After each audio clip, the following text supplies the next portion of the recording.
ఖజానాకి చెందినట్టుగా కూడా America petrol board చెప్పడం జరిగింది. దాంట్లో వాస్తవాలు ఎంతనే తెలియాలి.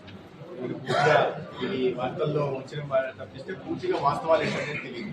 ఏదైనప్పటికీ కూడా ఈ అతిపెద్ద ప్రపంచంలోనే పెద్ద ఆర్థిక నేరస్తుడు జగన్మోహన్ రెడ్డి గారు అనేది గతంలోనే ప్రూవ్ అయింది. ప్రజలు కూడా వాటిని విశ్వసించారు. దానికి అనుగుణంగా ఇవాళ కేవలం రాష్ట్రానికి పరిమితమయ్యాడు లేదా ఇతర రాష్ట్రాల్లో దేశంలో కొన్ని రాష్ట్రాలకు మాత్రమే పరిమితమయ్యాడనుకున్న మన ముఖ్యమంత్రి మన ఖ్యాతిని విశ్వవ్యాపితం చేశాడు, అంతర్జాతీయం చేశాడు.